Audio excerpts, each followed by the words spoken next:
안녕하세요. 행복씨앗입니다. 오늘도 시장을 정리하면서 하루를 마무리하는 시간을 가져볼까 합니다.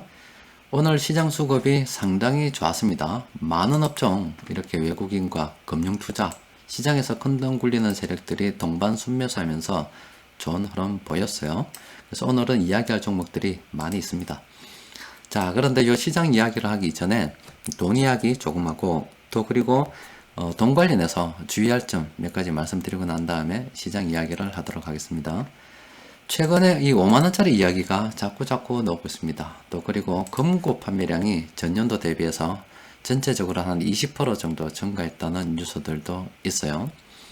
이렇게 시중에 5만원짜리가 없다 보니까 한국은행에서는 돈을 좀 더 찍어서 내겠다 이런 이야기도 하는 것 같습니다. 자, 그럼 5만원짜리가 분기 현상을 빚는 것은 다 돈을 집에다 가지고 간다 이 말이죠. 크게 보면 한 두 가지 정도가 되겠죠. 하나는 은행에서 맡기나 봤자 이자도 얼마 안 주니까 집에서 들고 있는 게 낫겠다 이래서 집에 들고 있는 경우가 있고, 또 하나는 현금 장사하시는 분들 은행에 꼽아놓으면은 자료 잡히니까 집에다가 보관해야 되겠다 이래서 보관하고 계시는 분들도 있을 수가 있겠죠. 하여튼 돈이 자꾸 집에 있답니다. 그러니까 집에 돈을 놔두게 되면은 불안해서 밖에 나갈 수 있겠습니까? 그래서 섭외가 주는 게 아닌가 싶기도 해요. 자, 도둑 이야기가 나왔으니까 저도 이 도둑 살면서 몇 번 맞은 적이 있어요. 한 두세 번, 세 번 정도 맞은 것 같습니다. 가장 첫 번째 도둑을 맞은 것은 결혼해서 신혼여행 갔다 오고 난 다음에 딱 일주일 만에 도둑 맞아봤어요. 그래가지고 반지하고 시계하고 없습니다. 가 갚으십니다. 도둑님이 들고 갚았어요. 그 이후로 지금까지 반지하고 시계 제대로 된 거 없어요. 그리고 그 다음에 또 언젠가 도둑을 한번 맞았는데, 앞서 금고 이야기하니까 도둑 생각이 나서 그런데 집에 금고가 조그만 게 하나 있었어요. 그래서 어느 날 밖에서 나갔다가 들어왔더니 깜짝 놀래 보십니다. 이야, 이 도둑놈들 마음만 보면 금고도 부사품이대. 집에 와서 보니까 방에다가 이불을 갖다가 이만큼이나, 여기 방바닥이면 이만큼이나 진짜 깔아놨더라고. 깔아놨고 위에 금고를 딱 올려놓고 저기 놔두고 갔대요. 이 도둑놈들이 하나 그 특징이 있는 것 같더라고. 도둑질 할 때 쓴 그거는 장비는 다는 아니고 몇 개는 놔두고 가는 것 같더라고. 집에 보니까 건설 현장에서 쓰는 빠루라고 하는 게 있습니다. 우리나라 말로는 뭔지 모르겠어요. 하여튼 그 빠루라고 하는 걸 가지고 작업을 했는가 봐요. 또 그리고 망치하고 이런 걸 가지고 쥐세례 때리는가 봅니다. 그래서 이 금고를 깨부더라고. 안에 뭐 통장 이런 건 안 왔는데 현금 다 들어가 봤대요. 도둑놈들이 훔치겠다고 마음을 먹으면 언제든지 훔쳐갈 수 있다. 그래서 지금 집에 금고를 가지고 5만원권 가지고 계신 분들 아마 이제 걱정이 돼서 나가지 못할 것 같습니다. 하여튼 뭐 돈이 많다 보니까 이런 일도 생기는 거죠. 그런데 여러분들께 좀 주의할 점 하나 말씀드리고 싶은 것은, 지금 은행의 이자가 워낙 낮다 보니까 조금 더 높은 이자를 갖다가 향해서 좀 고수익을 준다, 이자를 좀 더 많이 준다는 은행을 찾게 됩니다. 그 은행도 이래 보면 종류가 있습니다. 하나는 이 상위권 한 5개 정도 해가지고 우리나라에서 국가에서도 전략적으로 관리하는, 망하면 안 되는 은행들이 있죠. 큰 은행들이 있습니다. 그리고 뭐 지방 은행들이 있죠. 이제까지는 1금융권이에요. 또 그 이외에 이제 자자나 2금융권도 있고 또 그 밑에 3금융권도 있습니다. 아무래도 이쪽 위로 올라갈수록 이자를 작게 주겠죠. 또 아래쪽으로 가면서 이자를 많이 주겠죠. 그러다 보면은 이자를 조금이라도 더 준다, 설마 망하겠나 싶어가지고 조금 이상한데 돈을 맡길 수가 있습니다. 그렇게 될 때는 지금 우리가 알고 있듯이 주식시장이 오르는 것은 시장에 현금이 많아서 그러는 겁니다. 그런데 실물 경기하고는 전혀 반대로 간다 말씀을 드렸다 아닙니까? 그렇다 보면 파산의 위험에 대해서 우리는 생각하고 있습니다. 그럼 그런 파산의 종착지는 또 이런 작은 은행들이 되겠죠. 그러면 은행이 부도나게 되면은 돈이 떼일 수가 있어요. 요거 조심해야 됩니다. 그러니까 또 집에다가 금고 사들고 또 현금을 들고 있겠죠. 또 하나는 또 뭐냐면 금융권도 마찬가지예요. 아마 이 고수익을 미끼로 한 사기가 많이 생길 수가 있어요. 뭐 불안전 설명 같은 것도 있을 수도 있고, 뭐 수익을 좀 더 준다 이런 사기도 있을 수가 있습니다. 돈은 항상 기억할 게 뭐냐면 내 손을 떠나면 내 돈이 아니더라. 이걸 꼭 기억하고 있어야 됩니다. 돈은 내가 가지고 있을 때 내 돈이지 좀 더 준다 아니면 좀 이따 줄게 이렇게 해서 일단 내 손을 떠난 돈은 돈이 아니더라 하는 걸 갖다가 알고 있어야 됩니다. 그래서 요거 두 개 주의하셔야 됩니다. 자, 일단 오늘 시장 수급을 잠시 살펴보면은 참 좋습니다. 금융업, 운송장비, 그리고 철강, 금속, 운수창고 이런 식으로 해서 돈이 들어왔어요. 그런데 오늘 뭐 시장 수급이 좋긴 했지만 이 금융 투자 이쪽의 매매는 그렇게 시장 추세하고 상관이 없다 그랬죠. 외국인들은 좀 꾸준히 사는 거지만 얘들은 뭐 그동안 팔다가 또 오늘 들어올만 하니 들어온 겁니다. 내일 또 당장 또 입장 바꿔가지고 또 팔 수도 있어요. 그냥 오늘은 좋았겠구나 이런 거지 뭐 오늘만큼 내일도 좋으리라 이렇게 볼 수는 없습니다. 자, 일단 시장 테마부터 먼저 보고 요 병 좀 보죠. 자, 시장 테마를 보면은 오늘 태웅이 날아올라 부십니다. 이렇게 날아올라 부어요. 개인들이 많이 샀는데 이거는 코로나 바이러스 관련해서 테마가 형성이 돼서 그런 거죠. 또 하나 마이크론도 많이 올라붙어요. 요거는 정부에서 또 가상현실 관련해서 또 뭐 하나 경제 정책을 발표한다고 합니다. 그러다 보니까 이게 또 수혜를 입지 않겠나 싶어서 이렇게 올랐습니다. 또 그리고 서현은 이거는 참 희한하죠. 저는 가지고있다가 한 달 전에 팔아먹은 것 같습니다. 지금은 저는 안 들고 있어요. 정치권에서 어떤 분을 막 때리니까 오르는 그런 테마주입니다. 어떤 분하고 연결되어 있는 정치 테마주입니다. 근데 지금 이렇게 많이 올랐어요.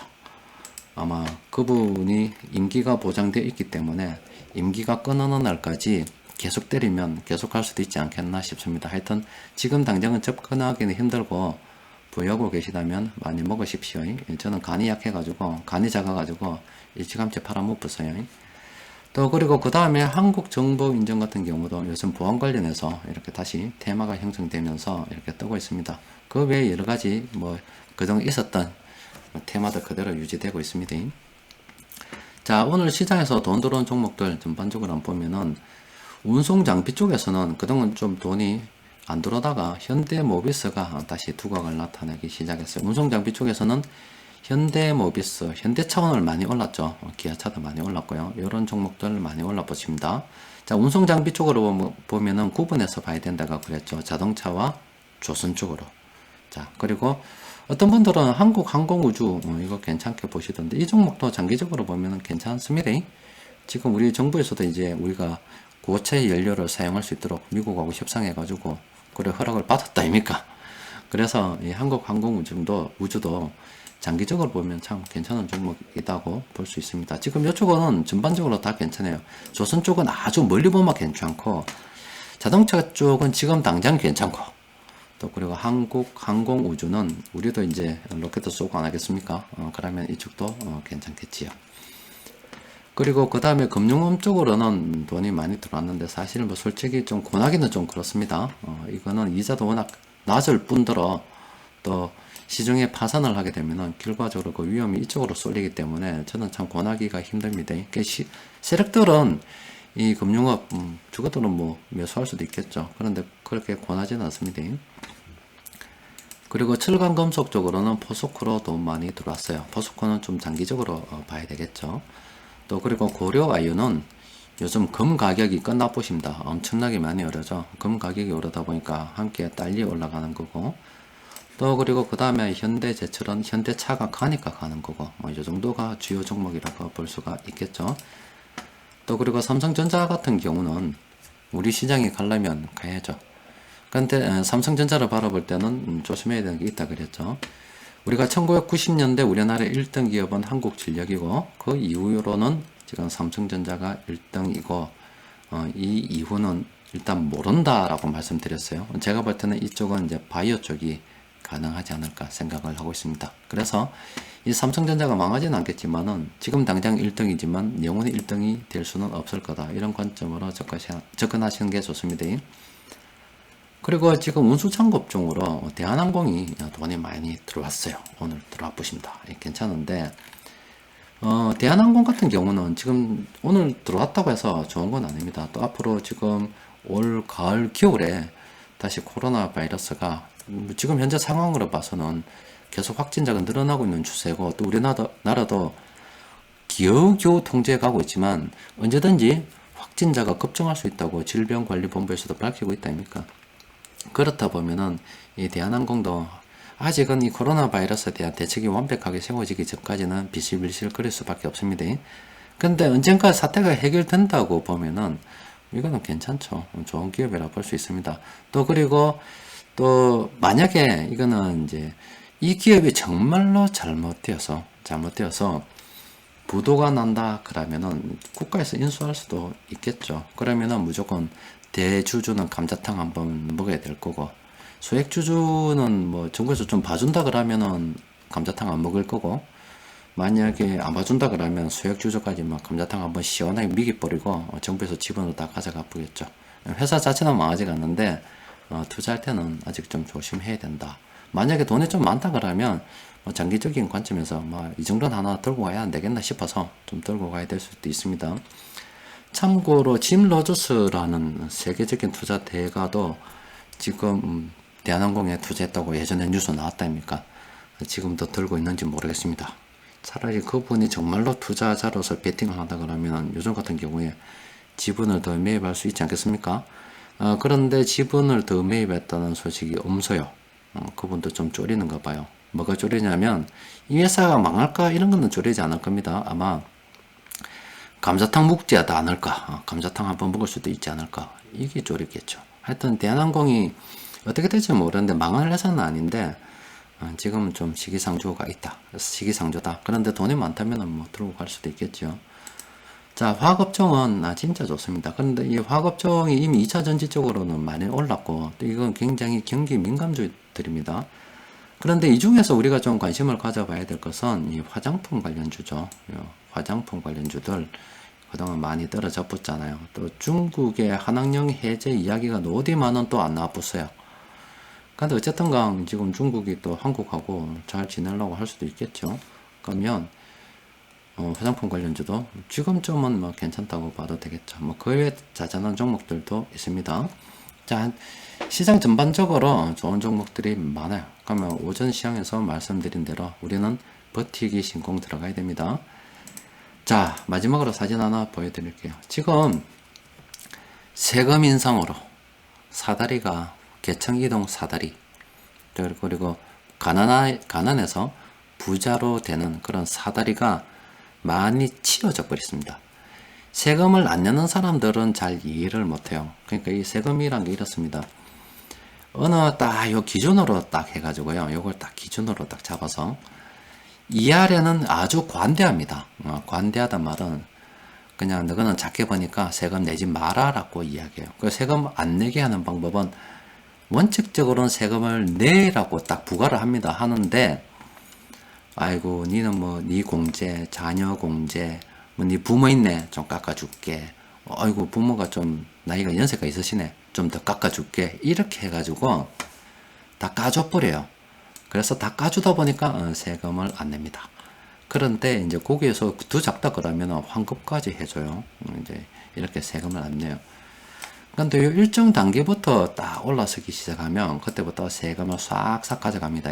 세금을 싹싹 가져가는데 일정 단계 좀 더 올라가면은 세금을 쑥쑥 가져요. 쑥쑥. 그리고 일정 단계 더 올라가면은 아예 막 싹 가갚습니다. 그냥 싹 가져가 버려요. 그러다 보니까 이래 되죠. 아씨, 나 옛날보다 수입은 이만큼이나 늘었는데 이만큼 세금 내니까 이거 미씨 없다 이거야. 그래서 느끼죠. 세금 장벽이라는 걸 느낍니다. 부자를 향해서 이때는 장벽이 없기 때문에 아주 행복하죠. 그냥 버는 대로 살면 되는 거예요. 그런데 이대로 살다가는 큰일 나겠다 싶어가지고 좀 돈을 좀 모으기 시작하죠. 그래서 이제 더 열심히 일해가지고 돈을 좀 더 벌었더니 세금을 살살 내라 그러네. 이 정도는 내야지. 나도 대한민국 국민의 한 사람으로서 세금 내야지. 기분 좋게 세금 낼 수 있어요. 그런데 돈을 저 열심히 해서, 나 진짜 열심히 일하다 보면 우리가 노동력으로 이용해서 돈을 번다 아닙니까? 남들 놀 때 일을 악물고 일한단 말이에요. 주말에도 일한단 말이에요. 난 진짜 열심히 일을 한단 말이야.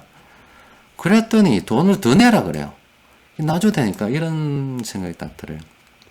나는 진짜 죽을 만큼 열심히 일해서 이미 지친다 이 말이에요. 그런데 세금을 갖다 더 뺏어가 버리니까 심증질 나요. 내가 알거든. 더 열심히, 지금 내가 내 능력치의 120%를 끌어쓴다는 거 난 알고 있단 말이에요.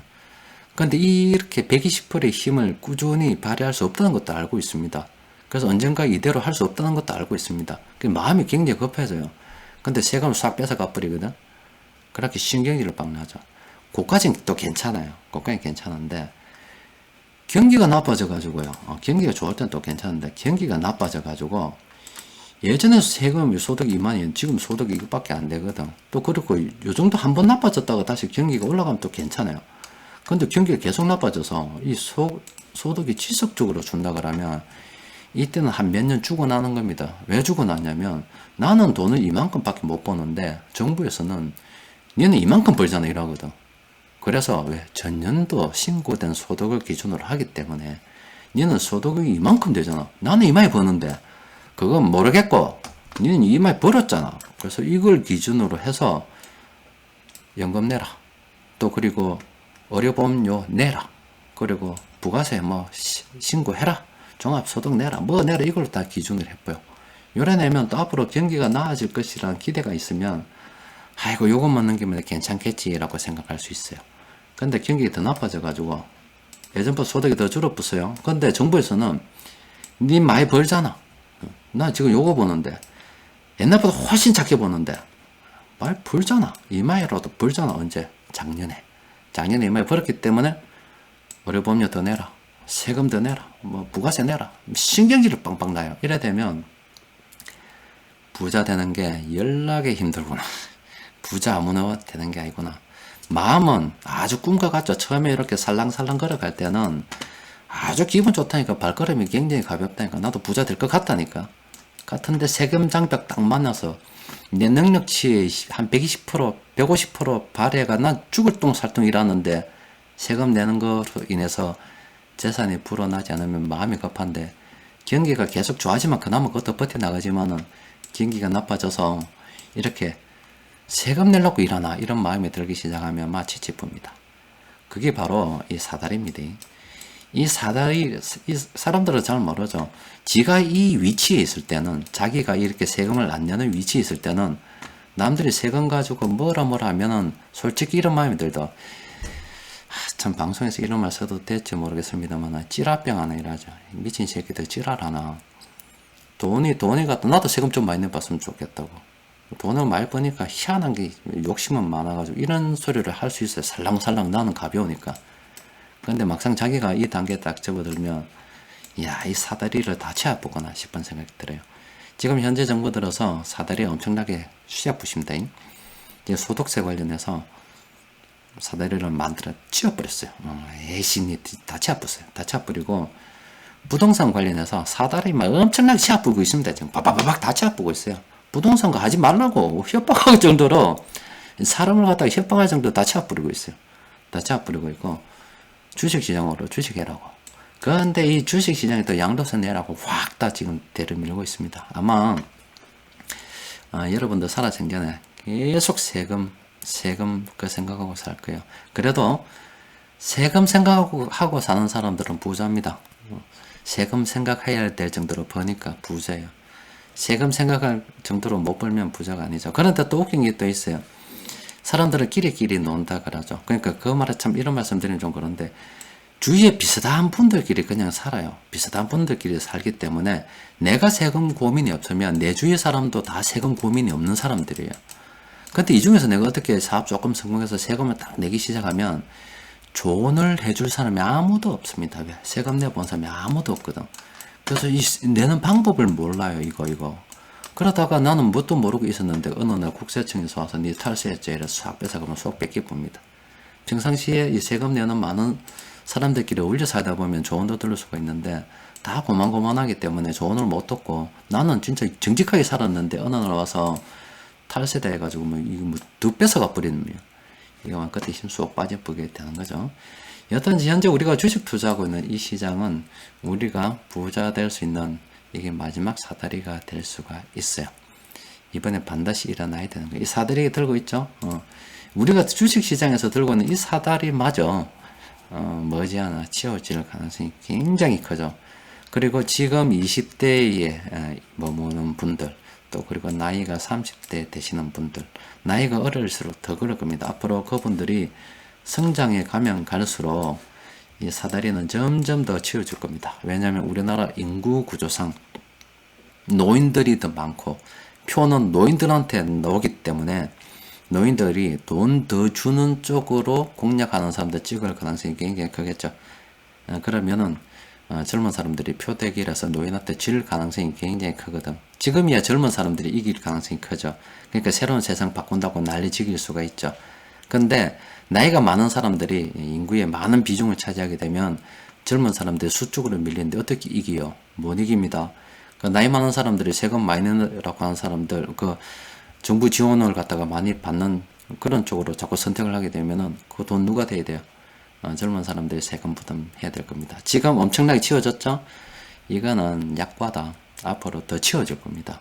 부자 되는 길이 점점 더 험난해질 수밖에 없어요. 그래서 여러분들 현재 주식 투자하고 있죠? 오늘 오전에 장난삼아 말씀드린 거 아닙니다. 진짜 꽉 붙잡고 있어야 돼요.